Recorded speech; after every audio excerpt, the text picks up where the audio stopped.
appreciate everybody coming out. I especially appreciate these 4 senators coming out and speaking out. It's a real honor, and I'm humbled by their support.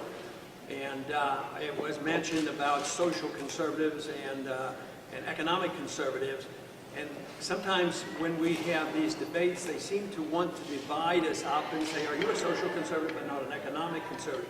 I think if you're a conservative and believe in limited government and believe in the Constitution, you would be conservative in both areas. You know, it's very clear that our country was based on life, liberty, and property. And if life is important, all life is important.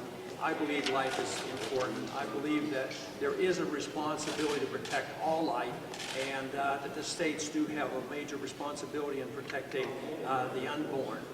But there's the liberty issue is one that we live by, and many of our founders of this country died for it, because it is truly liberty that produces the great wealth of a country.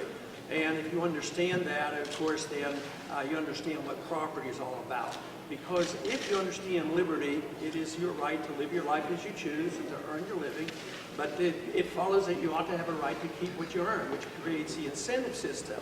And under those conditions, you have the best distribution of property, you have the greatest amount of production, you have the largest middle class. And I think that we as conservatives and constitutionalists over the many decades that I've been doing this, we have generally come up short in selling our ideas, because the other side will say, well, we're the ones who care. We're the ideologues and we care for people. So what we want to do is use force. Take some property from one person and give it to another so there's more equality.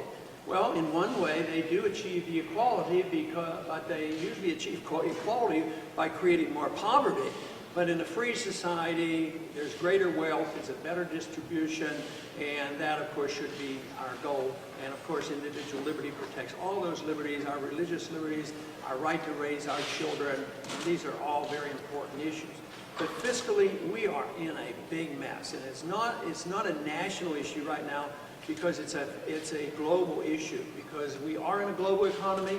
What we're facing today is different than anything that we have ever faced before in all of history. And all the currencies are inflated. They're all deeply in debt. Our government is deeply in debt with our national debt as well as the entitlement commitment. And it cannot last. You just can't bail out everybody and keep printing money and solve our problem. I saw a statistic just the other day that is sort of a bit frightening, but it sort of tells you the story.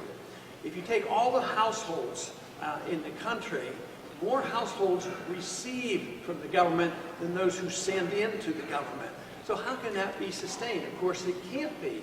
And that is the reason governments borrow and they tax, and then there's a limit, and then they have to resort to just printing money, which is devastating, and the crisis that is pending has a lot to do with our monetary system. But I am very much honored to be here, and the 4 senators that have endorsed the campaign. They've endorsed the cause of liberty. They understand the issues. They understand the real danger of spending, and they understand the difference between this so-called issue that we who spend money and run up debts care about the poor.